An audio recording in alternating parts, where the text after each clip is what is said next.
मैं तो पहले से ही बोल रहा था कि ये लोग चोर हैं। ये लोग चोर थे, चोर हैं और चोर रहेंगे।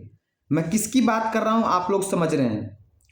नेचर और सिग्नेचर कभी नहीं बदलता है। बहुत मेहनत लगता है नेचर और सिग्नेचर को बदलने में। तो इनका नेचर ही रहा है चोरी करना, दूसरे का चीज छीन के, दूसरे का अन्न मार के अपना पेट भरना। तो कैसे इनका याद बदल जाएगा। बेशक इनके पार्टी का चेहरा बदल जाएगा, इनका लीडरशिप बदल जाएगा, लेकिन इनका चोरी करने का आदत नहीं बदलेगा। मैंने पहले आपको बताया था कि सरकार गिरेगी, सरकार गिरी, वो आप लोग देख रहे हैं, न्यूज में देख रहे हैं। लेकिन इन पे आरोप क्या लग रहा है। ये लोग हल्ला कर रहे हैं कि हमने काम करके दिखाया, 12-13 महीने से हम सरकार है, हमने नौकरियां दी, हमने शिक्षकों को नौकरी दिया। लेकिन आरोप क्या लग रहा है, इसको जरा जान लीजिए। आरोप क्या लग रहा है। आरोप इन पर यह लग रहा है, हम नहीं लगा रहे हैं, जेडीयू वाले ही आरोप लगा रहे हैं। किन पर? आरजेडी पर, राष्ट्रीय जनता दल पर, कि भैया इनकी तो आदत रही है नौकरी के बदले जमीन लेना। तो ये फिर से ऐसा ही चाह रहे थे। नौकरी तो दे रहे थे हमारे साथ, लेकिन जमीन वो मांग रहे थे। तो इनको हमारे रहते हुए जमीन नहीं हाथ में लग रहा था, तो ये लोग बिलबिला रहे थे। खनन विभाग में ये लोग अपनी मनमानी चला रहे थे, ट्रांसफर पोस्टिंग में ये लोग अपनी मनमानी चला रहे थे, पैसा खा रहे थे, इधर से उधर ट्रांसफर करवा रहे थे। हम नहीं बोल रहे हैं, ये जेडीयू वाले ही इन पर आरोप लगा रहे हैं, इसलिए हमने गठबंधन तोड़ा है इनसे। तो आप लोग समझ सकते हैं, क्योंकि नेचर और सिग्नेचर बदलने नहीं बदलता है, बहुत समय लगता है। वैसे भी तो ये लोग बदलना ही नहीं चाहते हैं, तो कैसे बदलेगा। एक तो बदलता भी नहीं और ये लोग बदलना भी नहीं चाहते हैं। तो समझ रहे हैं ना बात को। तो खासकर यादव भाई लोग जो हैं, जो आप लोग देखने के बाद मुझे गाली दीजिएगा, आपको समझने की जरूरत है कि आप लोग को ये गुमराह करके कि हम आपको नौकरी दे रहे हैं, नौकरी दे रहे हैं, और आपका ही जमीन हथियाते हैं, आप ही के जमीन पर कब्जा करते हैं और अपना बीघा का बीघा जमीन बनाते हैं, प्लॉट बनाते हैं, क्योंकि ये लोग चोर हैं। जो जानवरों का चारा खा सकता है, जो मासूम जानवरों का चारा खा सकता है अपना पेट भरने के लिए, वो इंसान का चारा नहीं खा सकता है, इंसान का जमीन नहीं छीन सकता है।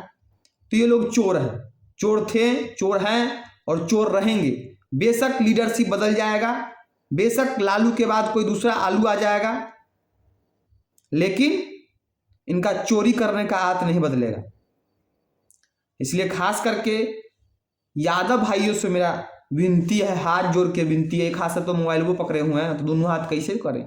एक के हाथ से समझिए विनती कर रहे हैं हम हाथ जोड़ के, कि आप लोग अपने आंखों का पट्टी खोलिए, पट्टी खोलिए और समझिए। अरे आपको यादव ही चुनना है, कोई यादव दूसरा ब्रांड बनाइए, दूसरे यादव को मौका दीजिए, ये चोर लोग को नहीं दीजिए जो बिहार को बर्बाद करके रख दिए।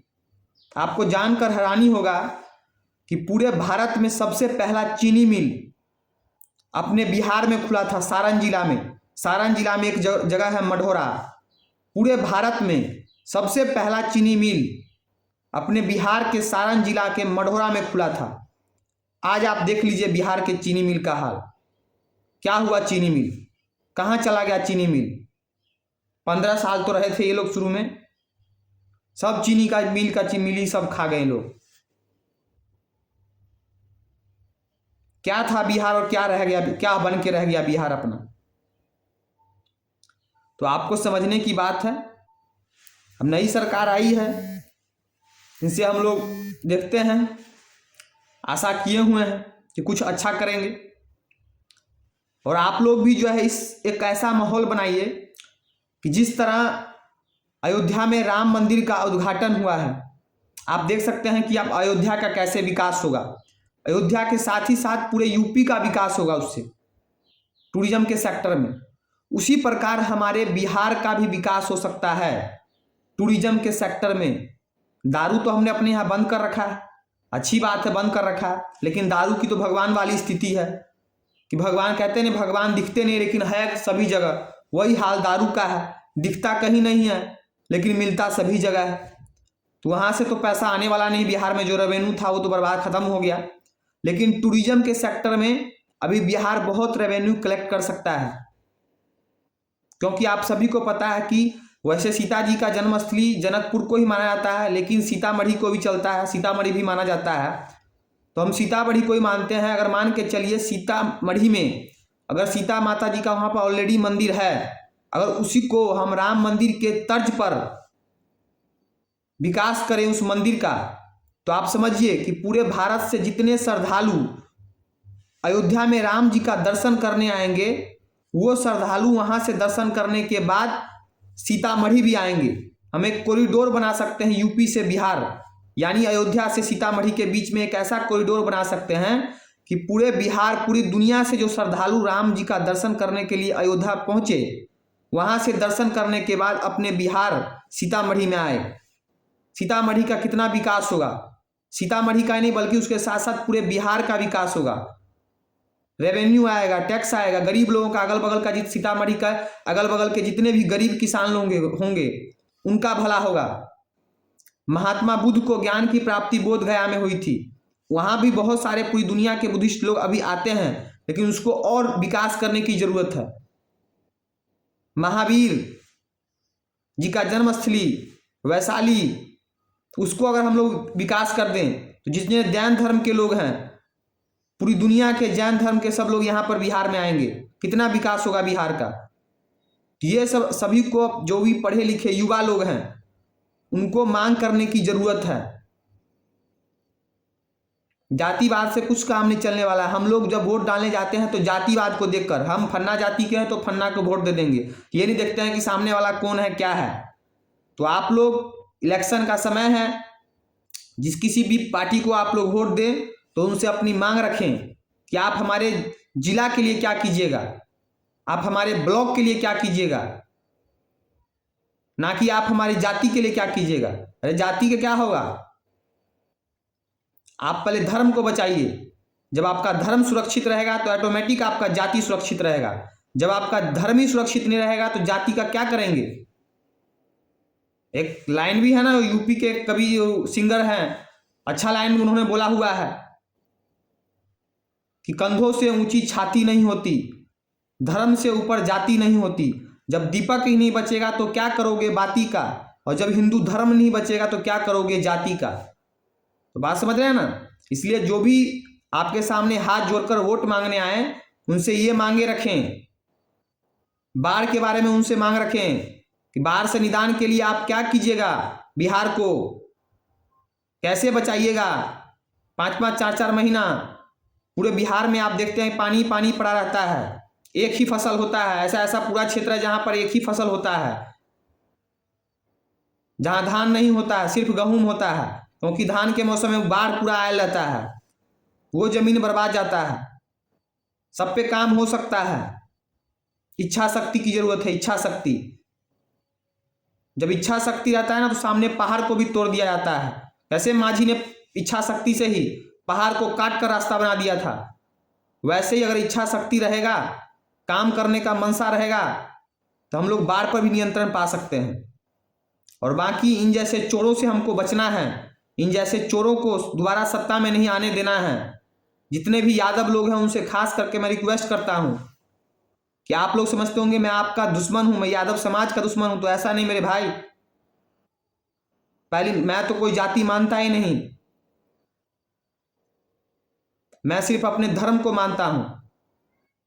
और आप लोग, कितनी बार मैं आपको बोल चुका हूं कि ये लोग जिसको आप अपना सब कुछ मानते हैं, आदरणीय मानते हैं, वो हिंदू धर्म का चोला पहनकर किसी और को फायदा पहुंचाते हैं और हमें निम्न स्तर का दिखाने का प्रयास करते हैं। देखते हैं ना इनके विधायक लोग कैसा कैसा कमेंट करते हैं। आरजेडी के विधायक सब है ना जो कमेंट करते हैं कि जो है ब्रह्मा तो ये है, ब्रह्मा तो कैरेक्टरलेस है, सरस्वती तो कैरेक्टरलेस है, रामचरितमानस काल्पनिक है, यही लोग कमेंट करते हैं ना।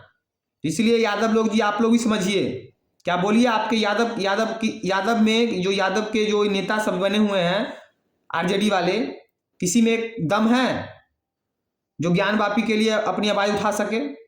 कृष्ण जी के मंदिर के लिए यूपी में आवाज उठा सके? कोई एक शब्द बोल सकता है? ट्विटर पर ट्वीट कर रहे हैं जो लालू जी की बेटी आचार्य रोहिणी जो ट्वीट पर ट्वीट कर रही हैं, उन्हें बोलिए कि आप तो यादव कुल के हैं, आप यदुवंशी हैं, आपके लिए कृष्ण जी का मंदिर तोड़कर वहां पर मस्जिद बनाया गया, क्या आप उसके लिए आवाज उठा सकते हैं? ये लोग नहीं उठाएंगे। क्यों? क्योंकि इनको डर है, इनको अपने वोट बैंक का डर है कि हम बोल देंगे तो हमारा तो वोट बैंक ही चला जाएगा। और यही लोग शुरू से काम किए रहते तो इनको अपने वोट बैंक का डर नहीं होता।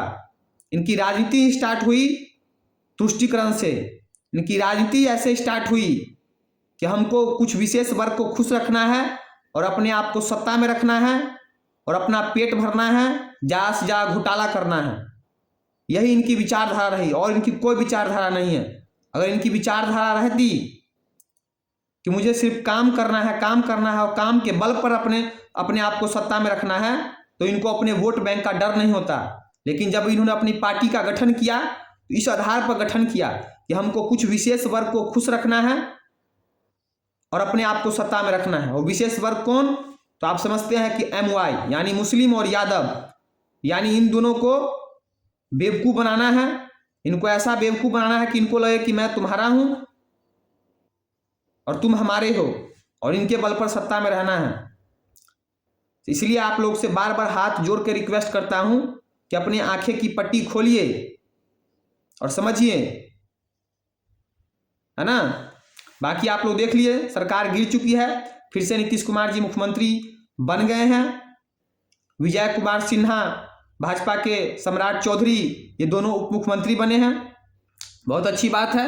इनसे भी हम लोग आशा करते हैं कि काम अच्छा होगा, है ना। तो आप लोग इस जानकारी को ज़्यादा से ज़्यादा अपने दोस्तों के साथ शेयर कीजिएगा ताकि मेरी आवाज़ उन लोगों तक भी पहुंच सके। बात समझ रहे हैं? तो चलिए आज के लिए इतना ही, मिलेंगे किसी नए वीडियो में किसी नए जानकारी के साथ। तब तक के लिए जय हिंद।